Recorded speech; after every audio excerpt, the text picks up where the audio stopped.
Bonjour et bienvenue dans cet espace de sérénité. Où que vous soyez, ici et maintenant, accordez-vous une profonde et lente inspiration et une expiration. Laissez s'échapper toutes les pensées de la journée qui s'achève. Elles n'ont plus d'importance.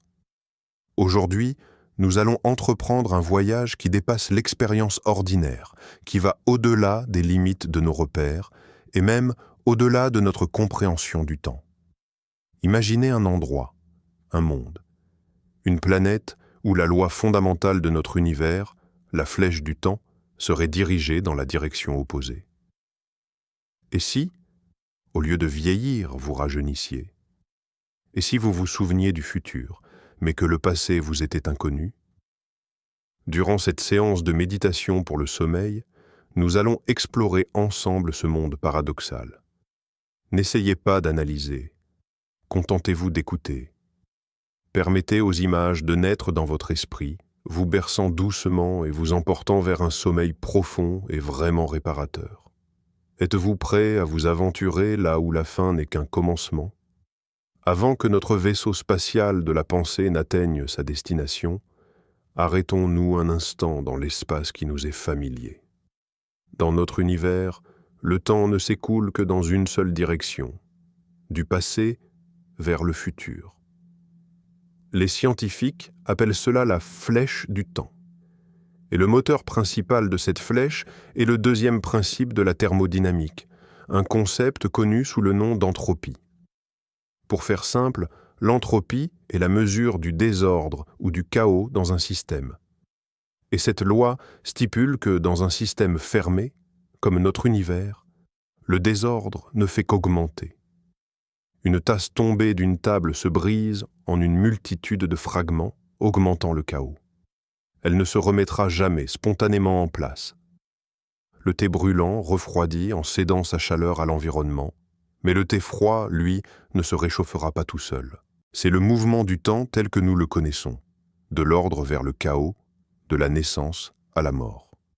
Mais que se passerait-il si nous imaginions un endroit où cette loi fonctionne à l'envers, où l'entropie, au lieu d'augmenter, diminue, où les tasses brisées se rassemblent d'elles-mêmes sur la table, et où le thé refroidi redevient soudain bouillant? C'est le monde vers lequel nous nous dirigeons. Un monde où la flèche du temps est inversée. Ce n'est pas seulement une fantaisie, c'est une expérience de pensée qui nous oblige à reconsidérer le tissu même de la réalité. Et maintenant, nous sommes prêts à faire le saut dans cette réalité incroyable. Notre vaisseau spatial ralentit. Par le hublot, l'obscurité du cosmos est palpable, mais elle n'est pas ordinaire. Les étoiles ne font pas que rayonner, elles semblent réaspirer leur propre lumière, devenant ainsi plus incandescentes et plus intenses, prêtes à naître dans une éblouissante explosion. C'est le premier signe que nous avons franchi la frontière. Nous approchons de la planète que nous baptiserons Chronos Inversus. Vue de l'orbite, elle est les captivantes. Les nuages ne glissent pas dans le ciel, au contraire. Ils se condensent à partir de l'air pur pour ensuite pleuvoir vers le haut, retournant d'où ils viennent. Les fleuves ne coulent pas vers l'océan, mais s'en éloignent, se divisant en milliers de ruisseaux qui se précipitent vers les sommets des montagnes. Les montagnes ne sont pas victimes de l'érosion. Elles grandissent lentement, assemblant la poussière et les roches pour former des pics unifiés et majestueux. Nous nous préparons à l'atterrissage. Nos systèmes indiquent que l'atmosphère est respirable. Pourtant, la sensation même d'approcher cette terre est profondément étrange. C'est un sentiment de déjà-vu mêlé à une totale incertitude. Comme si vous reveniez dans un endroit où vous n'êtes jamais allé, mais dont vous vous souvenez étrangement. C'est votre « moi » futur qui vous envoie des signaux, des souvenirs de ce qui ne vous est pas encore arrivé, mais qui, lui, est déjà arrivé. Les portes de la soute s'ouvrent, l'air sent l'ozone et la terre humide, mais ce n'est pas une odeur de déclin, c'est l'odeur de la genèse. Vous faites votre premier pas à la surface d'une planète où le temps s'écoule à l'envers, et le monde autour de vous commence lentement à se reconstituer du futur vers le passé. Ce premier pas est, en réalité, votre dernier sur cette planète. Vous venez d'arriver, mais votre voyage ici touche déjà à son commencement. Sentez cette terre douce et malléable sous vos pieds. Elle ne se compacte pas, au contraire, elle s'ameublit à chacun de vos futurs pas, se préparant à vous accueillir. C'est un monde où la trace apparaît au sol avant que vous n'y posiez le pied, où l'écho précède la parole. Et vous vous tenez sur le seuil de ce monde, à votre point d'arrivée qui, pour ses habitants, est le point de votre adieu. Asasope azabo devach. Ahadafketabeli. En regardant autour de vous, votre attention est immédiatement attirée par la flore locale. Ici, les arbres ne naissent pas de graines. Au contraire, de puissants géants imposants et tentaculaires se contractent lentement. Leurs branches se résorbent dans le tronc, les feuilles se transforment en bourgeons, et le tronc lui-même s'amincit jusqu'à devenir une minuscule plantule qui finit par être absorbée dans la terre, ne laissant derrière elle qu'une simple graine. Vous apercevez une feuille tombée au sol. Elle ne pourrit pas. Elle verdit lentement, se gorge de sève, puis, à un moment précis, elle s'envole et va se fixer à la branche d'un arbre. Tout le cycle de vie végétale ici est une progression du complexe au simple, de la mort à la naissance. Les fleurs, loin de s'ouvrir, replient leurs pétales en boutons, dissimulant leur beauté au monde. Le fruit ne tombe pas de la branche. Au contraire, il y remonte depuis le sol, diminuant progressivement de taille pour se transformer en fleur. Ce spectacle est à la fois magnifique et profondément troublant. Il vient bouleverser nos instincts les plus profonds. Nous sommes habitués à voir la croissance et l'éclosion comme des symboles de vie et le flétrissement comme une fin. Ici, c'est l'inverse. Le déclin n'est qu'une préparation à la luxuriance des couleurs, tandis que la croissance est la voie vers la disparition. Vous vous approchez de l'un de ces arbres. Son écorce est chaude au toucher, vivante. Vous sentez la sève y circuler, non pas vers le haut, vers les feuilles, mais vers le bas, vers les racines, restituant son énergie à la terre. L'arbre ne consomme pas, il donne.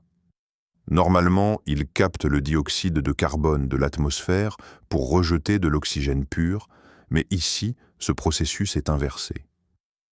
L'arbre inspire l'oxygène et expire le dioxyde de carbone qui sera ensuite absorbé par les animaux.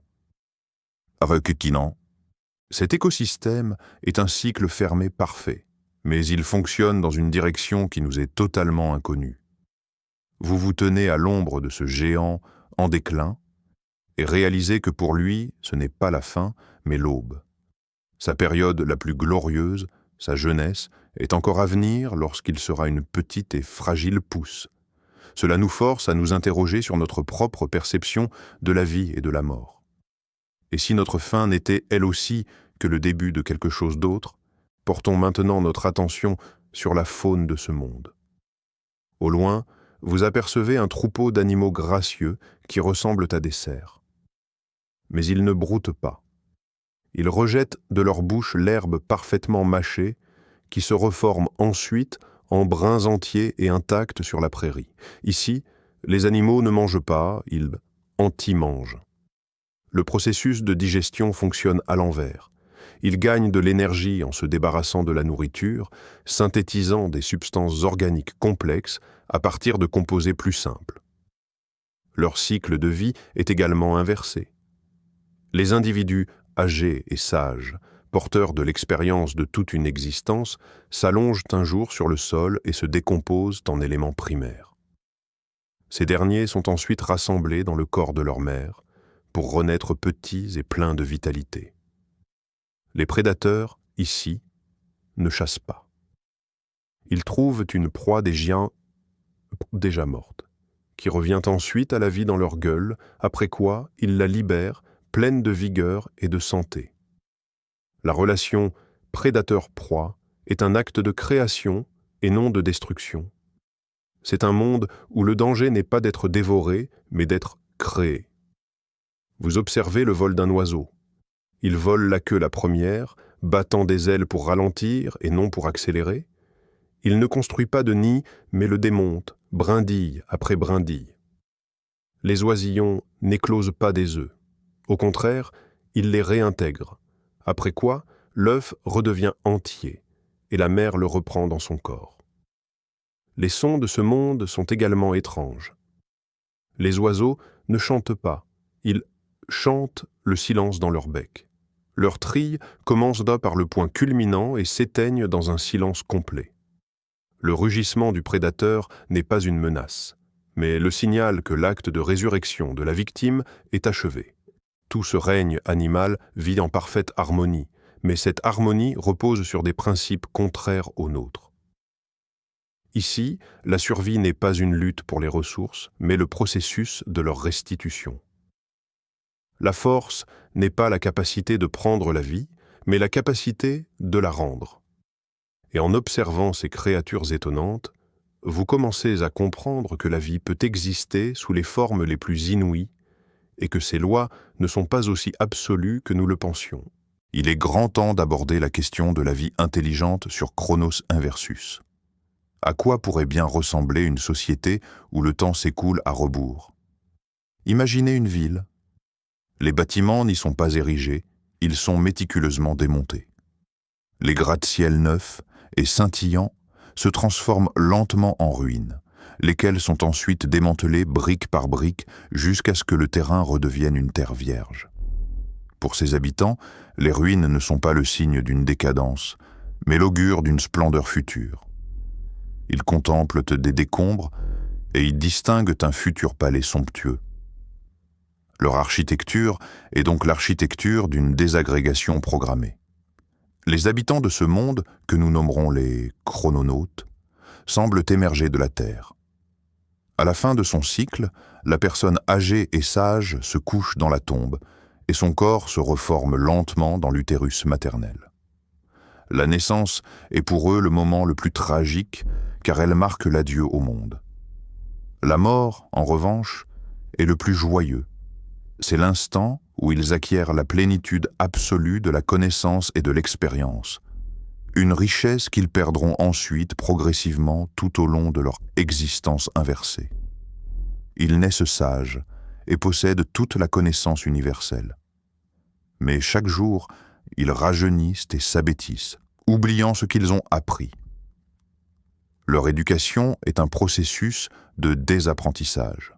Les enfants fréquentent l'école afin d'oublier des théorèmes complexes pour redécouvrir de simples vérités. Leur objectif n'est pas d'amasser du savoir, mais de s'en défaire, afin d'atteindre, au moment de leur trépas en tant que nourrissons, un état d'ignorance pure et innocente. Leur langage est également inversé. Ils structurent leurs phrases en commençant par la fin. Pour les comprendre, vous devez attendre la fin de la phrase et la rembobiner mentalement. Lot, toi pour bien ira tout, disent-ils. Et cela sonne parfaitement naturel à leurs oreilles. Si vous marchez dans les rues de cette ville, vous verrez les gens se déplacer à reculons. Ils n'ont pas besoin de regarder où ils vont car ils se souviennent exactement de là où ils arriveront. Explorons la psychologie des chrononautes. Comment ces êtres perçoivent-ils le monde, ayant la mémoire du futur mais aucune notion de leur passé? Pour eux, les notions de surprise ou imprévu n'existent pas. Leur quotidien est entièrement dicté par leurs souvenirs. Ils savent exactement qui ils vont rencontrer, ce qu'ils vont dire, et même ce qu'ils vont éprouver. Leur existence n'est pas une succession de découvertes, mais une litanie de pertes annoncées. Ils savent quand leur amour va naître, mais ils connaissent également la date et l'heure précise où ils vont cesser d'aimer et se croiser pour la première fois en parfaits étrangers. Imaginez les relations amoureuses dans cet univers. Elles débutent par l'amertume de la séparation. Deux individus qui étaient unis se retrouvent pour des adieux définitifs. Puis, à mesure qu'ils remontent le temps, leur lien se réchauffe et devient plus intime. Ils revivent ensemble la maturité, la passion, la phase d'engouement jusqu'à ce qu'ils atteignent enfin leur première rencontre la plus excitante. Et juste après, ils se croisent dans la rue.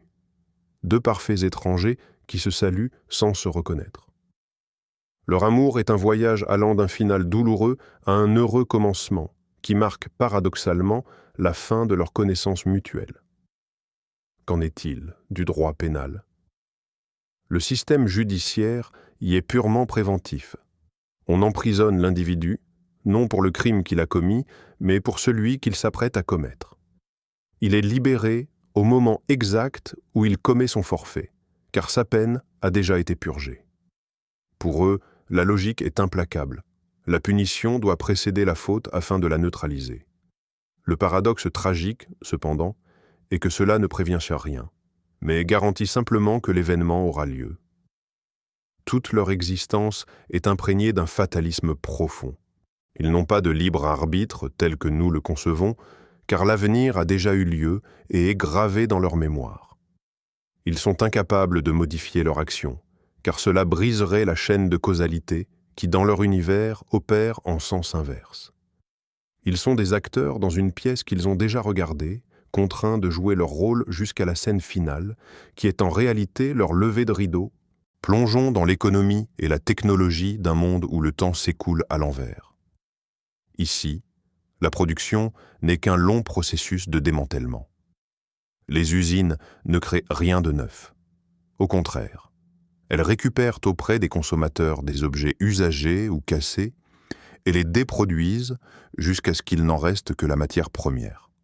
L'ouvrier sur la chaîne de montage ne construit pas une voiture, il la démonte minutieusement, pièce par pièce, jusqu'à obtenir, en fin de chaîne, un tas désorganisé de métal, de plastique et de caoutchouc. La richesse, ici, n'est pas mesurée par ce que vous avez accumulé, mais par ce dont vous vous êtes débarrassé. Les gens les plus fortunés sont ceux qui habitent des maisons vides, car ils ont déjà déacheté tous leurs meubles et appareils. L'argent circule en sens inverse. Lorsque vous achetez quelque chose, vous donnez la marchandise et recevez l'argent en échange. Votre portefeuille ne se vide pas, il se remplit. Par conséquent, le but de chacun n'est pas de gagner de l'argent, mais d'en dépenser le plus possible. Le travail est l'endroit où vous vous rendez pour verser de l'argent et accomplir une tâche qui mènera à une diminution de l'ordre. Par exemple, le pompier n'éteint pas le feu, il le allume. Il arrive devant une maison en ruine et à l'aide d'un équipement spécial, il la reconstruit à partir des cendres, en renvoyant le feu à la source de l'incendie. Pour eux, c'est un héros, un véritable créateur. Et la technologie dans tout ça, les ordinateurs ici ne calculent pas, ils anti-calculent. Vous entrez la réponse et le programme détermine les données initiales et le problème correspondant. Internet n'est pas un réseau pour acquérir de l'information, mais pour l'oublier. Vous visitez un site web et l'information s'efface de votre cerveau et du serveur. Pour eux, le progrès est une régression. Et les technologies les plus récentes sont donc les plus primitives. Leur civilisation évolue, en fait, en régressant. Des vaisseaux spatiaux complexes et de l'intelligence artificielle, ils passent aux machines à vapeur, puis aux outils de l'âge de pierre. Leur âge d'or se situe dans un futur lointain qui pour nous est leur passé primitif. C'est un monde où l'innovation se traduit par la simplification et le développement par le retour aux sources. Et il y a là-dedans une logique qui, bien qu'étrange, n'en demeure pas moins cohérente. L'art et la culture sur Chronos Inversus constituent un sujet à part entière, absolument fascinant. Imaginez un peintre. Il ne saisit pas une toile vierge pour y apposer des couleurs. Au contraire, il part d'un chef-d'œuvre déjà achevé. Son travail consiste, coup de pinceau après coup de pinceau, à retirer méticuleusement la peinture du tableau jusqu'à ce que celui-ci redevienne immaculé. L'acte de création y est un acte d'effacement. Les plus grands artistes sont ceux qui laissent derrière eux les toiles les plus pures. Le sculpteur, quant à lui, commence avec une statue finie et lentement, pièce par pièce, y ajoute du marbre jusqu'à ce qu'elle devienne une masse informe. Son objectif est de masquer la forme, et non de la révéler au monde. Les musiciens jouent leurs symphonies à l'envers. Le concert s'ouvre par des applaudissements assourdissants dans un silence total. L'orchestre entame ensuite la pièce finale, allant des accords triomphaux et retentissant à des notes plus douces et délicates. La musique, au lieu de s'épanouir, se replie sur elle-même jusqu'à s'éteindre dans une seule et unique note. Le silence s'installe alors dans la salle et les spectateurs se retirent. Les écrivains ne lisent pas de livres, ils les délisent. Ils se saisissent d'un volume déjà imprimé et, page après page, mot après mot, effacent le texte jusqu'à ce qu'il ne reste qu'une pile de feuilles blanches. Pour eux, le grand roman est celui où, à terme, il ne restera plus un seul mot. L'histoire, en tant que science, se consacre ici à la prédiction du passé. Les historiens étudient le futur pour comprendre les événements qui ont mené à ce dont ils se souviennent déjà. Leurs archives regorgent de documents qui n'ont pas encore été rédigés. Ils savent comment la guerre finira avant même qu'elle ne commence, mais ignorent la cause initiale. Leur mission est de retrouver cette origine dans le passé, qui est pour eux la période la plus floue et la plus mystérieuse. Toute leur culture est le miroir de leur perception du temps. Elle ne vise pas la création de la nouveauté, mais le retour au primordial. Elle ne cherche pas l'expression de soi, mais l'oubli de soi. C'est une culture qui valorise le silence plus que la musique et la vacuité plus que la forme. Arrêtons-nous un instant sur la naissance et la mort, ou, pour reprendre le vocabulaire des chrononavigateurs, sur l'arrivée et l'adieu. Pour eux, l'adieu est le moment le plus crucial et le plus joyeux de l'existence. Lorsqu'un individu atteint l'apogée de sa jeunesse, vers l'âge de 100 ans selon notre propre échelle, il ressent une envie irrépressible de retourner à l'origine. Il se rend alors dans un endroit spécial, qu'on pourrait nommer cimetière, ou, plus justement, champ de renaissance. Là, il s'allonge dans la terre.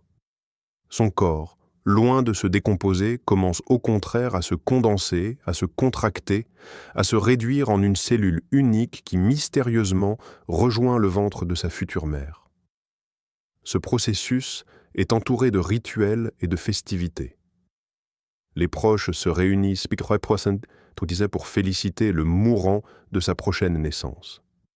Ils entonnent des chants de joie et évoquent son avenir. Ici, la mort n'est pas une tragédie, mais un triomphe. C'est l'instant où l'individu se déleste enfin du fardeau de son corps physique pour accéder à un état de pur potentiel. L'arrivée, c'est-à-dire la naissance, est en revanche un événement triste. Elle survient à un âge avancé, en pleine sénilité. L'être vient au monde déjà ridé, les cheveux blancs, portant en lui l'intégralité des souvenirs de sa future existence. Il connaît toutes les joies et les peines qu'il devra bientôt désapprendre. Ses premiers mots ne sont pas des gazouillis, mais de sages aphorismes. Cependant, son corps est faible et fragile. La famille accueille ce vieil homme nouveau-né avec une tristesse feutrée. Elle sait qu'il est promis à un long et pénible voyage, la descente de l'escalier de la vie. Il devra perdre ses amis et ses proches à mesure qu'ils naîtront. Il devra oublier ses livres préférés et la musique qu'il aimait. Intellectuellement, il va s'affaiblir progressivement jusqu'à atteindre l'état d'un nourrisson insouciant mais ignorant, se préparant ainsi à son adieu final au monde. Cette inversion de nos concepts les plus fondamentaux façonne un système de valeurs radicalement différent. Ils ne craignent pas la mort, ils l'attendent, et ils ne se réjouissent pas de la naissance, mais éprouvent de la compassion pour les nouveau-nés. Attardons-nous sur la conception de l'information et du savoir dans cet univers à l'envers. Étant donné que les chrononautes ont la mémoire du futur, la notion de découverte est tout simplement inexistante. Tout ce qui pouvait être inventé l'a déjà été dans leur futur, et ils en gardent le souvenir. Leur science ne cherche pas à dénicher la nouveauté, mais à cataloguer et à systématiser ce qui est déjà connu. Ici, le scientifique est davantage un archiviste qu'un chercheur. Il ne mène pas d'expérience pour découvrir un résultat. Il connaît le résultat à l'avance et monte l'expérience uniquement pour observer sa réalisation concrète. Imaginons une bibliothèque sur Chronos Inversus.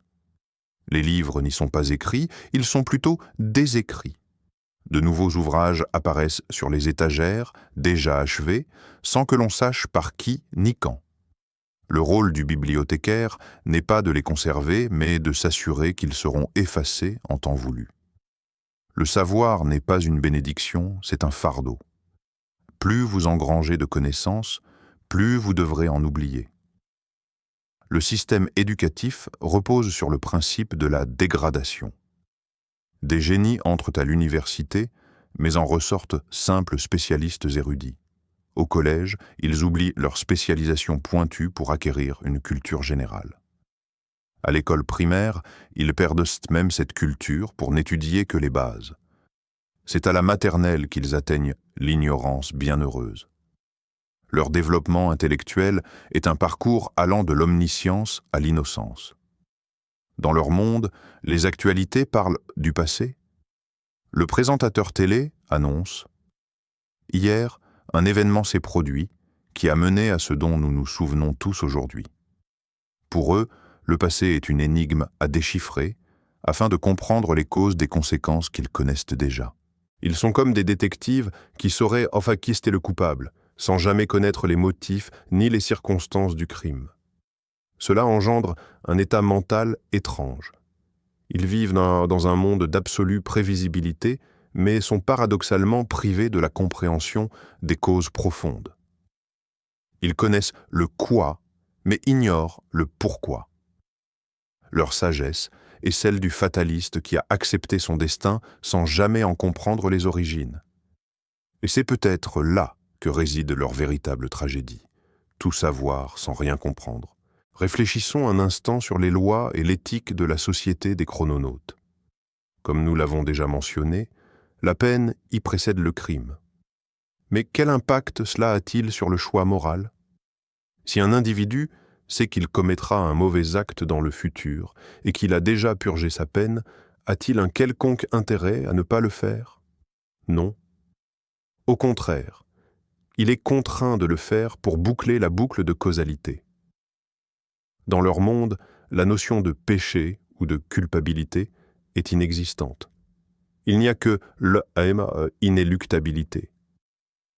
L'être humain n'est pas tenu responsable de ses actes futurs, car il ne peut les modifier. Il ne fait qu'obéir à un script déjà gravé dans sa mémoire.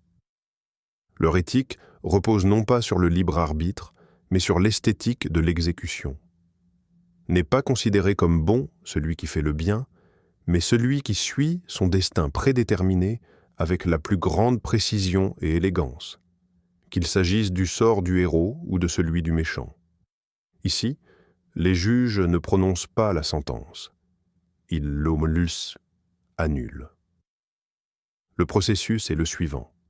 Le condamné sort de prison, commet le crime, puis se présente au tribunal où le juge lui lit le verdict d'acquittement, puisque sa peine a déjà été purgée. Les policiers ne mènent pas d'enquête, ils préviennent les crimes en arrêtant les individus plusieurs années avant qu'ils ne les commettent. Cependant, cette arrestation ne modifie en rien l'avenir. Elle ne fait que le confirmer. Et les bonnes actions, la charité dans ce contexte, est un acte de prélèvement inversé. Vous vous présentez devant un indigent et vous lui retirez l'argent ou la nourriture qu'il avait précédemment reçue de vous dans le futur. Aider quelqu'un, c'est lui créer un problème futur que vous devrez vous-même résoudre. L'ensemble de leur système social n'est qu'une danse complexe de la prédestination, où chaque pas est connu d'avance. Il n'y a aucune place pour la spontanéité, la miséricorde ou la rédemption telle que nous la concevons. Il n'y a que l'adhérence impeccable au flux temporel, qui emporte tout le monde de la fin vers le commencement. Alors, plongeons-nous dans le quotidien d'un chrononaute tout ce qu'il y a de plus normal. Sa matinée débute. Il se réveille, frais et dispos, plein d'énergie. Il ne prend pas de petit déjeuner. Au contraire, il régurgite par la bouche la nourriture qui se rassemble soigneusement dans son assiette. Ce processus lui fournit l'énergie nécessaire pour la journée à venir. Ensuite, il se rend au travail où, pendant 8 heures, il s'adonne à une activité de pure déconstruction. Par exemple, il démolit le bâtiment qu'il avait bâti la veille et il paie même son employeur pour ce privilège. De retour à la maison, celle-ci devient de plus en plus sale et désordonnée, car faire le ménage consiste, pour lui, à disperser les ordures. Le soir, il rejoint ses amis. Leur discussion commence par un au revoir, puis ils échangent sur les événements qui se produiront demain, puisqu'ils les connaissent déjà par cœur. Ils rient aux éclats de blagues qui n'ont pas encore été racontées et débattent de films qu'ils n'ont pas encore vus. Après cela, ils se séparent pour se rencontrer pour la première fois le lendemain. Avant de dormir, le chrononaute ne lit pas un livre. Il le déchiffre à rebours en effaçant quelques pages de sa mémoire. Il se couche et son corps accumule progressivement la fatigue pour pouvoir se réveiller plein d'entrain le matin. Ses rêves ne sont pas des images du passé, mais de vifs souvenirs de l'avenir. Il rêve de ce qui lui arrivera demain, après-demain, dans un an. Pour lui, le sommeil n'est pas un repos loin de la réalité, mais une répétition générale du futur. Toute cette routine pourrait nous sembler absurde et dénuée de sens. Mais pour eux, elle en est profondément remplie. Ils trouvent la beauté dans la prévisibilité, la paix dans l'inévitable et la joie à suivre le chemin déjà tracé. Leur vie est dépourvue d'angoisse pour l'avenir, car celui-ci leur est connu, mais elle est pleine de mélancolie pour le passé, car le passé est pour eux un mystère éternel. Quelle est la perception du temps? Passé, présent et futur sur Chronos Inversus? Là où pour nous, l'avenir est un champ de possibilités et le passé une donnée immuable. Pour les habitants de Chronos Inversus, c'est exactement le contraire. L'avenir est pour eux ce qui est déjà advenu, gravé dans leur mémoire. Il est solide, immuable, dur comme le roc. Ils se souviennent de leur avenir de la même manière que nous nous remémorons notre passé.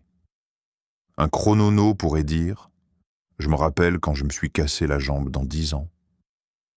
Ce futur souvenir est pour lui une certitude absolue, tout comme nous nous rappelons la remise de diplôme de l'école secondaire. Le présent, lui, n'est qu'un point fugace, l'instant où les souvenirs du futur se matérialisent. C'est le moment précis où ce qui est prédestiné s'accomplit. Ils vivent le présent comme nous regarderions un film dont nous connaissons déjà la fin. Il n'y a plus de suspense ni d'intrigue. Il ne reste que l'observation du déroulement inéluctable des événements. Par contre, le passé est pour eux la véritable terra incognita, la terre inconnue. Ils ignorent totalement ce qui s'est déroulé avant leur présent. Ils ne peuvent qu'échafauder des hypothèses, basées sur les conséquences qu'ils observent autour d'eux. Par exemple, en apercevant des ruines, ils savent que, dans leur futur, notre passé, un magnifique château s'y dressera. Mais ils sont incapables de savoir qui l'a construit et pour quelle raison. Le passé est pour eux un terreau fertile pour les conjectures, les mythes et les légendes. Leur histoire n'est pas une chronique de faits établis, mais plutôt un recueil d'enquêtes archéologiques et policières. Cette inversion de la perspective temporelle modifie radicalement leur vision du monde. Ils ne font aucun projet pour l'avenir, car ces plans ont déjà été établis pour eux. Ils consacrent plutôt leur énergie à élucider les énigmes du passé. Ils ne courent pas après le progrès, car ils savent qu'une régression les attend inéluctablement. Leur quête philosophique ultime n'est pas de transformer le monde, mais de comprendre pourquoi il est devenu tel qu'ils s'en souviendront dans leur avenir. Intéressons-nous à la communication sur cette planète surprenante. Nous l'avons dit, ils structurent leurs phrases de manière inversée, mais ce n'est que le début. Leur mode d'échange est entièrement dénué de surprise. Lorsque deux chrononautes entament une conversation, ils connaissent déjà, tous les deux, absolument tous les mots qui seront prononcés. Pour eux, le dialogue n'est pas un échange d'informations, mais une pure confirmation rituelle de ce qui est connu. Imaginez, vous croisez un ami. Au lieu de « Salut, comment ça va ?», la discussion démarre par « Au revoir, c'était un plaisir ». Ensuite, vous désapprenez séquentiellement tous les sujets que vous avez abordés, jusqu'à arriver au moment où votre ami vous pose la question à laquelle vous venez déjà de répondre. L'acte de parole est, en soi, un processus visant à créer le silence. Les ondes sonores ne partent pas de l'orateur. Au contraire, elles convergent vers sa bouche depuis l'espace environnant. Lorsqu'un chrononaute s'exprime, il ne produit pas de son, il l'absorbe. L'écriture, elle aussi, est inversée. Il calligraphie de droite à gauche. Les lettres sont déjà présentes sur le papier et la plume ne fait que les effacer. Le processus d'écriture transforme une page noircie en un document vierge. La lecture, inversement, consiste à observer des lettres se matérialiser d'elles-mêmes sur une feuille immaculée. De ce fait, la notion même d'auteur est inexistante. Un livre n'est pas l'œuvre d'un écrivain, il ne fait que se manifester depuis le futur. Par conséquent, toutes les œuvres sont considérées comme faisant partie du domaine public universel. Le mensonge est une impossibilité sociale. Comment mentir sur un avenir que votre interlocuteur se rappelle aussi distinctement que vous ? Toute velléité de tromperie est immédiatement démasquée. Leur communication est donc d'une honnêteté absolue et d'une franchise totale. Cependant, cette franchise est dénuée de toute chaleur. Elle n'accorde aucune place aux compliments, car ils sont déjà sus d'avance. Aucune place à la consolation, car l'issue est scellée. Leur langage n'est qu'un instrument précis, mais glacial, destiné à la seule fixation de l'inéluctable. Abordons les lois physiques qui régiraient un tel univers. Le principe fondamental est l'entropie inverse. Si dans notre univers le chaos ne fait qu'augmenter avec le temps, sur Chronos Inversus, tout système tend au contraire vers l'ordre. Les objets éparpillés dans une pièce se rangent d'eux-mêmes sur les étagères. Les liquides mélangés se séparent en différentes fractions. La chaleur, loin de se dissiper, se concentre. Si vous laissez un verre d'eau à température ambiante, la moitié deviendra progressivement brûlante tandis que l'autre se transformera en glace. Le deuxième principe de la thermodynamique y est appliqué avec un signe inverse. Qu'en est-il des autres lois ? La gravité fonctionne probablement de la même manière, attirant les objets les uns vers les autres. Mais les conséquences sont radicalement différentes. Par exemple, une étoile ne se contracte pas sous l'effet de la gravité pour s'allumer. Au contraire, elle expulse sa matière et se dilate jusqu'à devenir un froid nuage de gaz. Les planètes ne se forment pas à partir de poussière, elles s'y désagrègent. L'électromagnétisme doit également être inversé. La lumière n'est pas émise par une source, elle y est absorbée. Une ampoule n'éclaire pas, elle aspire la lumière de la pièce et devient noire. Les ondes radio ne transmettent pas de signal. Elles le reçoivent du futur. Peut-être que leur univers entier, au lieu de s'étendre depuis le Big Bang, se contracte, se dirigeant vers le Big Crunch. Chaque atome, chaque particule de leur monde suit une trajectoire inverse à la nôtre. C'est un monde miroir, un anti-monde, où cause et effet sont intervertis. Y séjourner, c'est ressentir constamment cette contradiction fondamentale avec notre propre nature, habitué au flux implacable et unidirectionnel du temps. Plongeons dans l'univers des rêves et du subconscient des chrononautes. Si leur vie éveillée est une adhésion stricte à un futur déjà connu, que se passe-t-il réellement lorsqu'ils dorment ? On a supposé que leurs rêves n'étaient qu'une répétition du lendemain. Mais c'est peut-être plus complexe. Et si, en dormant, leur esprit trouvait enfin une échappatoire à cette prison de la prédestination ? Peut-être que dans leurs songes, ils ne voient pas l'avenir, mais le passé. non pas ce qui sera, mais ce qui fut. Le sommeil devient alors le seul moyen de percer le voile d'inconnu qui dissimule leur véritable origine. Ils y observent la construction de leur cité, la rédaction de leurs livres, les grandes découvertes de leurs ancêtres. Ces visions sont floues et fragmentaires, tout comme nos propres rêves du passé. Ils tentent de les interpréter, de les analyser, d'en reconstituer une image cohérente de leur genèse. Les psychanalystes de leur monde ne s'occupent pas des traumatismes d'enfance, puisque leur enfance est encore devant eux, mais de l'interprétation des rêves du passé, cherchant à aider le patient à comprendre d'où il vient. Les cauchemars, pour eux, ne sont pas la peur du futur, mais l'horreur de l'inconnu du passé. Le pire des songes est celui qui révèle la création de leur monde, qui leur fait comprendre la cause première de leur temps inversé. Car cette connaissance pourrait anéantir leur monde confortable et prévisible. Le subconscient devient ainsi le dépositaire du savoir interdit, celui du libre arbitre, de la possibilité de choisir, d'un monde où le temps avance de manière linéaire. Et peut-être que certains, au réveil, ressentent un instant cet appel de la liberté, cette nostalgie d'un futur inconnu. Mais aussitôt, le rappel de ce qui doit arriver reprend le dessus, et ils retournent à leur existence habituelle, parfaitement prédéfinie. Le rêve est leur petite et secrète insurrection contre le temps. Quel rôle la guerre et les conflits jouent-ils dans une société pareille? Sur Chronos Inversus, la guerre est un phénomène particulièrement étrange. Elle commence par la signature d'un traité de paix. Deux nations vivant en parfaite harmonie réalisent soudain qu'elles ont été, ou seront, ennemies dans le futur, et paraphent l'acte qui mettra fin à leur guerre à venir. S'ensuit alors le processus de désescalade. Les cités dévastées se réédifient lentement, sortant d'elles-mêmes des ruines. Les soldats, loin de mourir, ressuscitent sur le champ de bataille.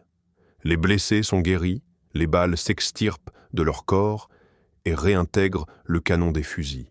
La bataille elle-même n'est ni chaos ni violence, mais un processus rigoureusement ordonné où tout se déroule en marche arrière.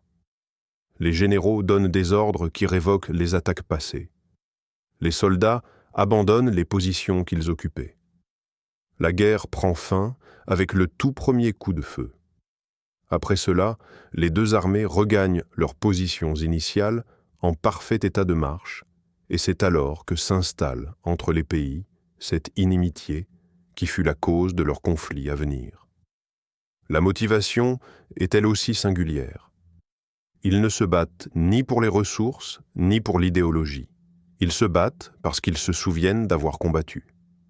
C'est leur dette envers le temps, un devoir d'accomplir ce qui est déjà tracé. La propagande n'incite pas à la haine de l'ennemi, mais rappelle l'inéluctabilité du conflit.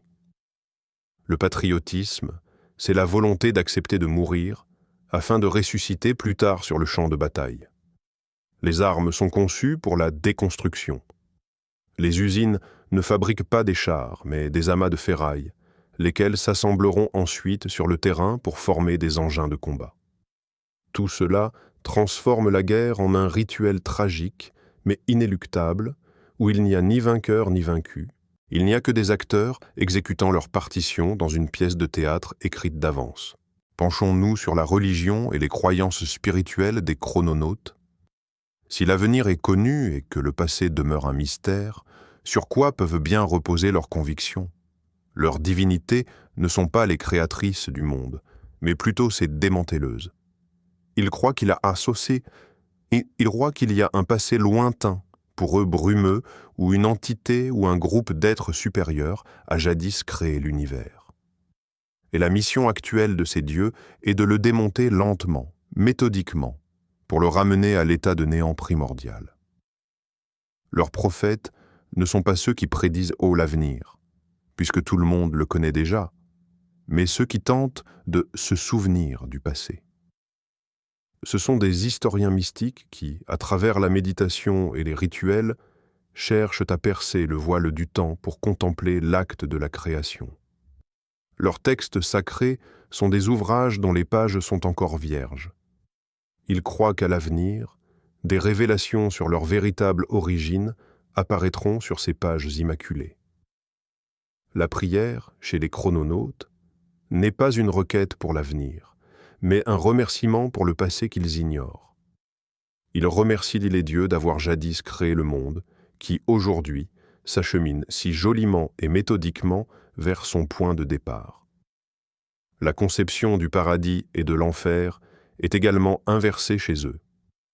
Le paradis n'est pas la vie éternelle post-mortem, mais l'état de non-être total avant la naissance. C'est le retour à la source, la fusion avec l'absolu. Quant à l'enfer, c'est la vie elle-même. C'est le fardeau de connaître l'avenir, ce cycle incessant de pertes et d'oublis. Par conséquent, leur principal objectif spirituel n'est pas de sauver leur âme, mais de s'en délivrer. Il faut parcourir dignement le chemin du vieil homme sage jusqu'à l'enfant innocent et accueillir avec joie l'adieu, c'est-à-dire la naissance dans le néant.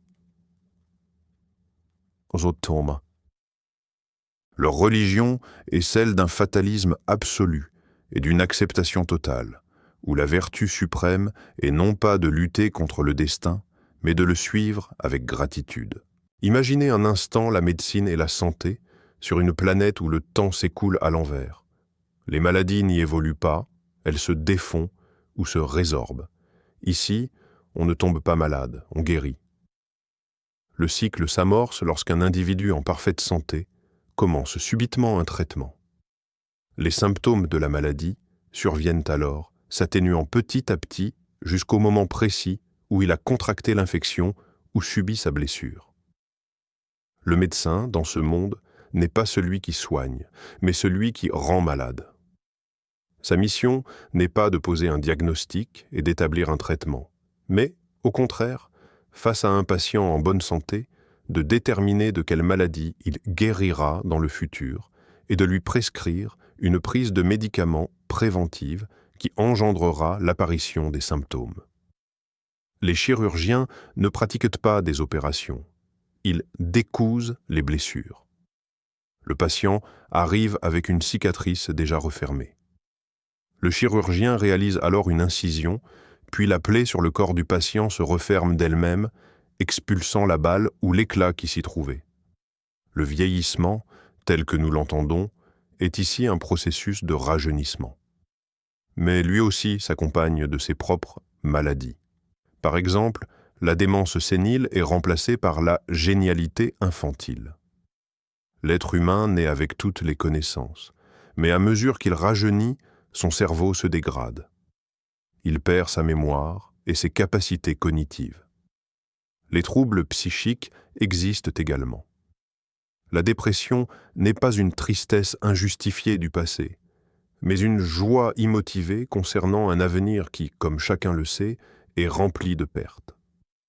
Le trouble anxieux n'est pas la peur d'un futur inconnu, mais une terreur panique face à un passé mystérieux.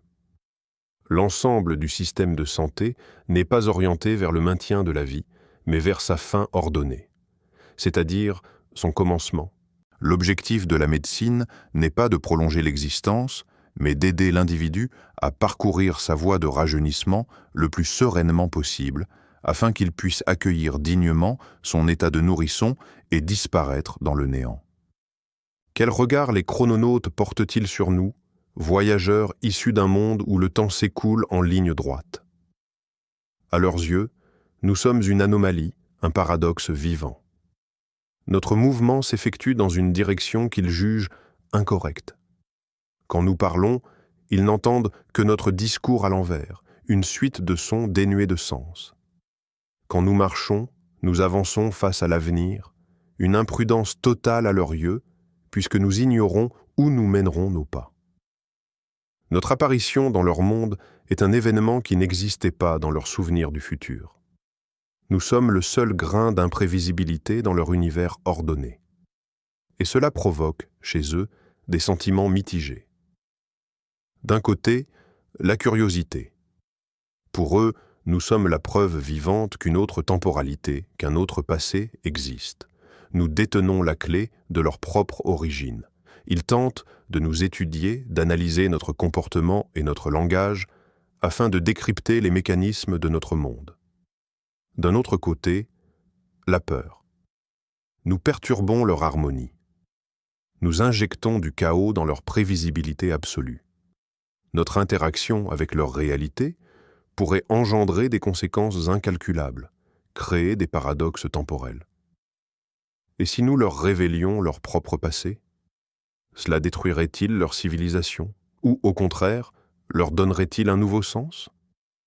C'est pourquoi ils nous traitent avec la plus grande prudence. Ils établissent pour nous des zones spécifiques où nous pouvons résider sans perturber le fil de leur existence. Ils communiquent avec nous par l'intermédiaire de traducteurs spécialisés, capables d'appréhender simultanément deux flux temporels. Pour eux, nous sommes à la fois des messagers d'un autre monde et de dangereux intrus. Nous représentons leur unique espoir de percer les mystères de l'univers, tout en étant la plus grande menace pour leur stabilité. Tamahabat. Et notre présence soulève la question philosophique centrale. Et si leur voix n'était pas la seule valable? Et s'il existait, après tout, le libre arbitre? Penchons-nous sur une conception particulière de la famille et de la parenté. Ici, l'enfant ne fait pas que continuer la lignée, il la fonde. Il naît vieux, et ses parents, plus jeunes que lui, prennent soin de lui.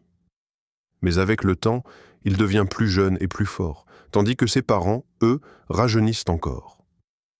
Arrive un moment où l'enfant devient l'égal de ses parents, puis il les dépasse en maturité, bien qu'il soit toujours plus jeune en âge. Les relations familiales sont une rotation constante des rôles. D'abord, les parents veillent sur leur enfant âgé, puis l'enfant mûri et rajeuni commence à prendre soin de ses propres parents, qui sont en train de retomber en enfance. Les générations ne se succèdent pas, elles convergent. Les grands-parents ne sont pas des ancêtres, mais des descendants. Vous naissez avant vos parents, et vos enfants naissent encore avant vous. Leur arbre généalogique ne pousse pas vers le haut, mais vers le bas. L'amour entre parents et enfants est différent ici aussi. Il commence par une compréhension sage et un respect pour le vieil homme nouveau-né, et se termine par un soin tendre et légèrement mélancolique pour les parents redevenus enfants. Ici, les divorces sont des fusions. Deux familles décident qu'elles n'en formaient qu'une dans le futur et elles s'unissent. Le mariage, en revanche, est un acte solennel de séparation, lorsque le mari et la femme décident qu'ils ne se connaissaient pas dans le futur. Tout ce système peut nous paraître déroutant, mais pour eux, il est tout à fait naturel. Il repose sur le même principe d'inéluctabilité. On ne choisit pas sa famille, on s'en souvient tout simplement. Et notre tâche consiste à vivre cette histoire familiale à rebours de la fin vers le commencement. Mais qu'en est-il de leur divertissement et de leurs loisirs? Comment se détendent ces êtres qui ne connaissent plus la surprise? Leur cinéma projette des films à l'envers. Les spectateurs arrivent au dénouement, connaissant déjà toute l'intrigue, et observent l'histoire remonter vers son point de départ. L'intrigue n'est pas pour eux de savoir comment tout va finir, mais plutôt comment tout a commencé. Les genres les plus populaires sont les polars, où l'identité du meurtrier est révélée au début et le mobile ne l'est qu'à la fin. Les représentations théâtrales suivent le même principe d'inversion. La pièce commence par les saluts des acteurs et les applaudissements. Ensuite, ils jouent le dernier acte, puis l'avant-dernier, et ainsi de suite jusqu'au début. Les acteurs n'apprennent pas leur rôle, ils les oublient au fur et à mesure de la représentation. Le sport est une compétition axée sur l'anti-performance.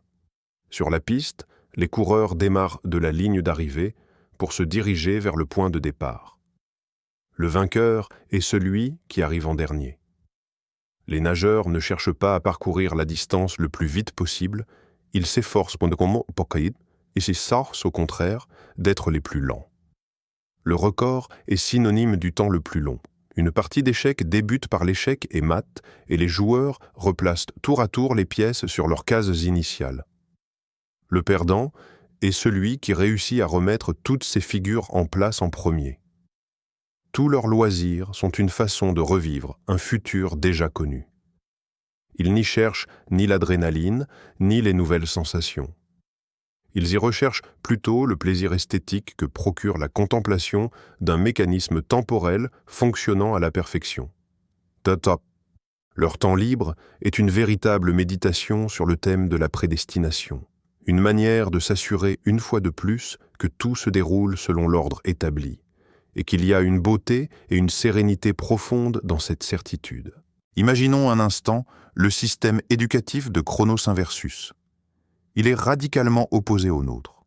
Leur objectif n'est pas d'inculquer le savoir, mais de l'extraire. L'enfant y naît en vieil homme sage. Nul besoin de l'instruire, il possède déjà la totalité du savoir. Les premières années se déroulent sous forme de désapprentissage, à domicile, où les parents l'assistent dans l'oubli des concepts philosophiques les plus ardus. Ensuite, l'enfant intègre l'université.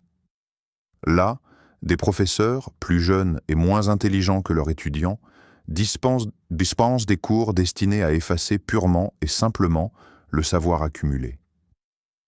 Les étudiants sont soumis à des examens où ils doivent prouver l'étendue de leur oubli. L'excellence revient à celui qui remet une copie vierge. Après l'université, ils rejoignent le collège pour se délester de toute érudition. Vient ensuite l'école primaire, où ils parviennent à oublier les bases de l'écriture, du calcul et de la lecture. Et pour finir, le jardin d'enfants, où ils atteignent l'état de béatitude dans la plus pure ignorance. L'enseignant, ici, n'est pas une source de savoir, mais un véritable siphon de connaissances. Son rôle principal consiste à orchestrer un environnement propice à l'efficacité maximale du processus d'oubli. Leurs manuels sont rédigés à l'encre évanescente. À mesure qu'une page est lue, le texte s'efface. Les bibliothèques, quant à elles, ne distribuent pas les ouvrages, elles les collectent pour les désécrire entièrement, les rendant vierges. Tout ce processus peut nous sembler absurde, mais il est la conséquence logique de leur vision du monde. Si l'existence est perçue comme un mouvement allant de la connaissance à l'ignorance, alors l'éducation doit accompagner ce flux et non l'entraver. Leur idéal n'est donc pas un esprit éclairé, mais une page immaculée, prête à s'évanouir dans le néant. Abordons la notion de progrès. Dans notre réalité, c'est l'avancement, le développement technologique, l'accumulation de savoir et l'amélioration de notre quotidien. Sur Chronos Inversus, c'est tout l'inverse. Pour eux, le progrès est une régression. Leur civilisation s'oriente du complexe vers le simple. Ils se souviennent que leur futur, qui était notre passé, comprenait des voitures volantes, l'intelligence artificielle et les voyages interstellaires. Mais leur présent n'est plus qu'un monde d'automobiles et d'ordinateurs.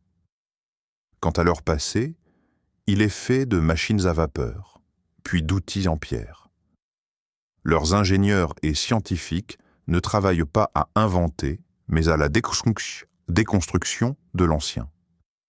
Ils démontent enfin des mécanismes sophistiqués pour comprendre comment en concevoir de plus rudimentaires. Leur objectif n'est pas de complexifier, mais d'épurer. Ce progrès inversé se reflète dans tous les domaines. L'architecture passe des gratte-ciel aux huttes. La médecine, du génie génétique à l'herboristerie. L'art des symphonies complexes aux simples mélopées. Leur âge d'or n'est pas devant, mais derrière, dans ce futur lointain dont ils conservent la mémoire. Devant eux, seul l'état primordial les attend. Pourtant, ils n'y voient aucune tragédie. Au contraire, c'est pour eux la voie vers l'harmonie, vers une fusion complète avec la nature. Ils estiment que la complexité engendre les problèmes et que seule la simplicité mène au bonheur. Leur civilisation ne cherche pas à conquérir l'univers. Elle aspire à s'y dissoudre. Et dans ce mouvement de retour vers les origines, ils trouvent leur propre sens unique à l'existence. Comment les chrononautes perçoivent-ils l'espace? Leur temps inversé est-il lié à une perception spatiale si particulière? C'est probable. Si pour nous, l'espace est une arène pour aller de l'avant et conquérir de nouveaux territoires, pour eux, c'est au contraire quelque chose qu'il faut quitter ou fuir. Leurs voyages ne sont pas un déplacement du point A au point B, mais l'inverse, de B vers A. Ils commencent leur périple à la destination et le terminent au point de départ. La carte de leur monde n'indique pas où ils se trouvent, mais plutôt où ils seront. Ils n'ouvrent pas de nouvelles terres, ils les ferment, les effaçant de leur atlas après les avoir quittés. Peut-être même que l'espace lui-même n'est pas statique pour eux. Si leur univers se contracte, l'espace entre les objets se réduit alors constamment. Les galaxies ne s'éloignent pas, elles se rapprochent. Les étoiles dans le ciel, au lieu de pâlir, deviennent plus brillantes. Les distances raccourcissent. Ceci devrait créer une sensation de claustrophobie, le sentiment que le monde se resserre autour de soi. Mais pour eux, c'est probablement la norme. Ce n'est qu'une autre manifestation de la loi universelle du retour à la source, à la singularité d'où tout a commencé. Leurs astronautes ne s'envolent pas, ne l'envolent pas vers d'autres planètes, ils en reviennent. Leur vaisseau ne décolle pas d'un spatioport, mais de l'orbite d'une autre planète, pour atterrir sur la leur. L'espace n'est pas pour eux la frontière ultime, mais bien le point d'origine. Et toutes leurs aspirations ne sont pas dirigées vers l'extérieur, mais vers l'intérieur, vers le cœur de l'univers en contraction. Abordons un sujet à la fois complexe et profondément paradoxal, la causalité. Dans notre monde, la cause précède toujours l'effet. Typiquement, on appuie sur l'interrupteur, la cause, et la lumière s'allume, la conséquence. Sur Chronos Inversus, c'est l'inverse qui se produit. La conséquence précède la cause. La lumière s'éteint, l'effet, et ce n'est qu'après que quelqu'un appuie sur l'interrupteur, la cause. De même, on trouve un vase brisé par terre, la conséquence, et ensuite seulement un chat saute sur la table et le fait tomber, la cause. On appelle cela la causalité inversée ou la rétrocausalité. Vivre dans un tel environnement, c'est assister en permanence à la manière dont le monde s'auto-corrige. Vous constatez le résultat, puis vous observez le processus qui y a mené. Cela bouleverse totalement les notions de responsabilité et de libre arbitre. Si vous constatez que votre maison a brûlé, vous savez que, dans le passé, vous ou quelqu'un d'autre devrez l'incendier. Il vous est impossible de ne pas le faire sous peine de rompre la loi de causalité. Ceci crée un monde sans aucune place pour le hasard. Tout ce qui arrive n'est pas fortuit, mais se produit parce qu'il a une conséquence future. Si vous trébuchez et tombez, c'est parce que, dans le futur, vous deviez être au sol. Les physiciens de ce monde-là ne cherchent pas les lois décrivant comment les causes engendrent des conséquences. Ils cherchent les lois qui décrivent comment les conséquences engendrent leurs causes. Leur science, leur philosophie et leur quotidien sont entièrement construits sur ce principe fondamental. Ils ne vivent pas dans un monde de causes, mais dans un monde de buts. Chaque événement a son objectif dans le futur, et l'univers entier tend vers la réalisation de ces buts. C'est un monde de téléologie totale, où tout a une destinée. Imaginez un instant ce que cela ferait de vivre ces émotions dans un monde où le temps s'écoule à rebours. La joie, par exemple, d'un événement heureux surviendrait avant même que celui-ci ne se produise. Vous riez, puis seulement après, quelqu'un vous raconte la blague. Vous ressentez le soulagement et ce n'est qu'ensuite que vous résolvez un problème complexe. L'émotion anticipe l'événement qui est censé la provoquer. Qu'en est-il du chagrin? La tristesse, suite à la perte d'un être cher, arrive bien avant sa naissance. Vous pleurez celui qui est encore bien vivant. Et lorsqu'il disparaît dans le néant, vous ressentez alors de la joie et de l'apaisement. L'amour, comme nous l'avons mentionné, commencerait par la douleur de la rupture pour se terminer par le bonheur de la première rencontre. La peur n'est pas l'appréhension de ce qui pourrait advenir, mais plutôt l'attente angoissée de la cause de ce qui s'est déjà produit. Par exemple, vous ressentez une douleur, la conséquence, et seulement après, vous voyez la pierre tomber sur vous, la cause. Votre peur ne vise pas la pierre elle-même, mais l'attente de son impact. Cette inversion émotionnelle doit générer un état intérieur profondément étrange. Vos sentiments devancent constamment la réalité. Vous vivez dans un éternel déjà-vu, où les émotions sont les spoilers de votre propre existence.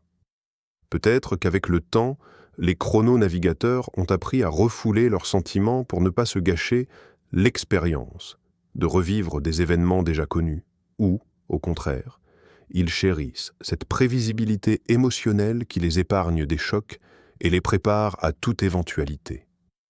Leur monde émotionnel est un monde sans surprise, mais peut-être aussi sans traumatisme profond. Attardons-nous un instant sur la question du libre arbitre. Les chrononautes en sont-ils dotés? De notre point de vue, la réponse est clairement non. Leur avenir est déjà gravé dans leur mémoire, et ils ne peuvent s'en écarter. Ils sont les marionnettes du temps qui les entraînent inexorablement à rebours. Toute tentative d'agir différemment de ce qu'ils ont mémorisé est vouée à l'échec.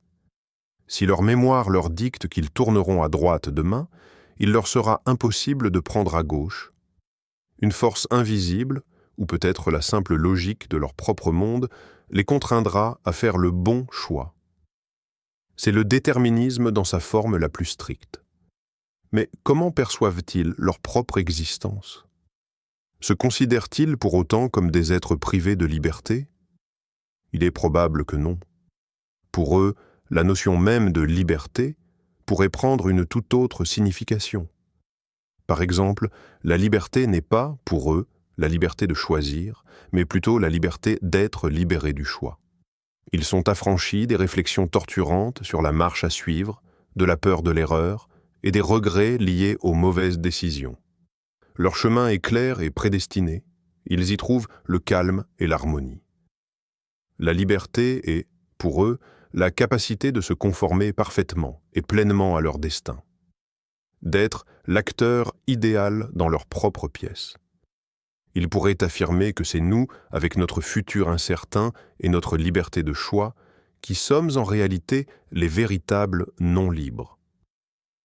Nous sommes esclaves de nos passions, de nos doutes et de nos angoisses. Nous craignons constamment de nous tromper. Eux, par contre, sont libérés de tout cela. Ils se contentent de vivre, sachant que tout se déroule exactement comme il se doit.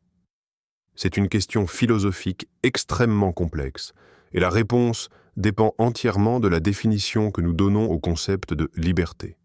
Maintenant que nous sommes profondément immergés dans cet univers, penchons-nous sur les paradoxes qu'il soulève. Le plus célèbre est sans doute le paradoxe du grand-père. Si vous remontez le temps pour tuer votre grand-père, vous ne pouvez pas naître, et par conséquent, vous ne pouvez pas voyager dans le passé pour le tuer. Dans un monde où le temps est inversé, ce paradoxe existe aussi, mais sous une forme retournée. Appelons-le le paradoxe du petit-fils. Imaginons que vous sachiez que dans ce qui est leur futur, vous aurez un petit-fils. Vous vous en souvenez. Mais que se passe-t-il si vous décidez de ne jamais avoir d'enfant? C'est impossible, car cela contredirait votre souvenir de ce petit-fils. Mais qu'est-ce qui vous en empêcherait physiquement? Ce paradoxe se résout simplement dans leur réalité. La structure même du réel ne vous permettrait pas de prendre une décision allant à l'encontre d'un futur qui est déjà advenu. Et qu'en est-il du paradoxe informationnel? Imaginez que, dans le futur, un scientifique invente le mouvement perpétuel. Il enregistre son schéma. Cette information voyage vers le passé, c'est-à-dire vers notre futur. Un autre scientifique trouve ce schéma et construit la machine. Mais alors, qui l'a inventé? L'information apparaît de nulle part, sans source originelle. Ce paradoxe pourrait d'ailleurs être la base de leur régression technologique. Toutes leurs connaissances sont des informations venues du futur, sans auteur identifiable. Ils ne créent rien de neuf, ils ne font que reproduire ce qui a déjà été conçu dans le futur, par on ne sait qui. Leur monde est rempli de telles boucles logiques et de cercles vicieux, et peut-être ont-ils simplement appris à les ignorer, les acceptant comme une fatalité, comme une partie intégrante de leur étrange réalité inversée. Notre voyage mental touche à sa fin. Il est temps d'adresser nos adieux à Chronos Inversus. Notre vaisseau spatial s'apprête à décoller. Nous nous tenons au même endroit que celui de notre arrivée. Mais si beaucoup de temps s'est écoulé pour nous, pour ce monde, il n'en a pas été de même. Nous emportons avec nous les souvenirs de cet endroit singulier, sans y laisser la moindre trace de notre passage. Après tout, toutes nos traces étaient déjà là avant notre arrivée et se sont effacées au moment même où nous sommes apparus. Un dernier regard sur ce monde, sur les arbres qui réintègrent leurs feuilles, sur les rivières qui remontent vers les montagnes, sur ces ruines qui se souviennent de leur splendeur future, sur ces humains qui marchent à reculons face à leur passé. Ce monde n'est pas une simple chimère, c'est une expérience de pensée qui nous pousse à nous interroger sur les choses les plus fondamentales. Qu'est-ce que le temps? Qu'est-ce que la mémoire? Qu'est-ce que la vie? Nous avons l'habitude de penser que la flèche du temps ne pointe que dans une seule direction. Mais que se passe-t-il si ce n'est qu'une possibilité parmi d'autres? Et si, quelque part dans l'univers ou dans un autre continuum, il existait des mondes régis par des lois différentes, des mondes où la mort est un commencement et la connaissance une malédiction, des mondes sans liberté de choix, mais où règne la paix absolue. L'étude de tels mondes hypothétiques est une façon d'élargir notre conscience. Cela nous aide à saisir à quel point notre propre expérience est fragile et singulière. Cela nous force à apprécier la valeur de notre avenir inconnu, notre capacité à faire des choix et notre chance de pouvoir créer et inventer sans cesse. Notre vaisseau quitte enfin la surface. La planète au temps inversé s'éloigne, se miniaturise, se réduit à un point lumineux qui, finalement, s'absorbe en lui-même et s'évanouit. Nous retrouvons notre monde habituel, celui où le temps s'écoule vers l'avant. De nouveau, nous sentons l'avenir s'ouvrir à nous, débordant de possibilités et d'incertitudes. Nous pouvons à nouveau faire des projets, rêver, commettre des erreurs et les corriger. L'expérience vécue sur Chronos Inversus ne s'est pas faite en vain. Elle a dit en la transformer notre perception. Maintenant, face à une personne âgée, nous pouvons imaginer qu'elle n'est pas en train de s'éteindre, mais qu'elle se prépare à un nouveau commencement. Devant des ruines, nous n'y voyons plus seulement le passé, mais aussi le potentiel d'un futur. En écoutant de la musique, nous méditons sur le silence dont elle est née et vers lequel elle retournera. Nous commençons à comprendre que le passé, le présent et l'avenir ne sont pas de simples segments sur une ligne droite. Ce sont des notions complexes et intimement liées. Notre passé subsiste dans notre mémoire et façonne notre présent. Et notre présent, nos choix d'aujourd'hui, est l'architecte de notre avenir. Nous ne sommes pas de passifs observateurs, comme de simples chrononautes. Nous sommes les artisans actifs de notre propre temps. C'est là que réside notre plus grande responsabilité et notre plus beau présent. Le voyage est terminé. Pourtant, les réflexions qu'il a suscitées ne font que commencer. Et ce sont peut-être elles qui nous aideront à mieux nous comprendre, ainsi que notre place dans cet vaste et mystérieux univers. Notre vaisseau a regagné son point de départ. Ce voyage vers la planète où le temps s'écoule à l'envers est désormais achevé. Nous avons vu un monde sans dessus-dessous, un univers où la mort est une naissance, où le savoir est un fardeau et où l'avenir est un souvenir immuable. Nous avons rencontré une civilisation vivant dans une prédestination totale, où il n'y a ni surprise ni libre arbitre, mais qui possède pourtant sa propre harmonie. Ce monde nous a forcés à reconsidérer nos certitudes, l'amour qui débute par un adieu, l'art qui tend vers le vide, le progrès qui mène à la simplicité. La découverte la plus essentielle fut de prendre conscience de la préciosité de notre propre réalité. Notre droit d'ignorer l'avenir, notre capacité à choisir notre voie, notre chance de nous émerveiller, de nous tromper et d'apprendre, tout cela n'est pas un acquis. C'est un don magnifique. Cette conférence fut un voyage, non pas tant dans l'espace que dans les profondeurs de notre propre conscience, vers les fondements mêmes de notre perception du monde. Et maintenant, en retournant à votre chambre, à votre lit, vous pouvez sentir le flux habituel du temps vous bercer. Le passé est derrière vous. L'avenir est inconnu. Il n'y a que cet instant, un moment de calme et de silence. Laissez les images de cet univers étrange se dissoudre, ne laissant derrière elles qu'une sensation de profonde détente. Je vous remercie d'avoir partagé ce moment avec moi. Si ce voyage vous a aidé à vous détendre et à vous préparer au sommeil, n'hésitez pas à laisser un like et à vous abonner à la chaîne pour ne pas manquer les prochaines conférences. Et avant de vous laisser, je voudrais vous poser une question à laquelle vous pourrez réfléchir en vous endormant. Si vous aviez la possibilité de connaître votre avenir dans son intégralité, du début à la fin, accepteriez-vous? Écrivez votre réponse dans les commentaires quand vous vous réveillerez. Pour l'heure, contentez-vous de vous reposer, bonne nuit et faites de beaux rêves.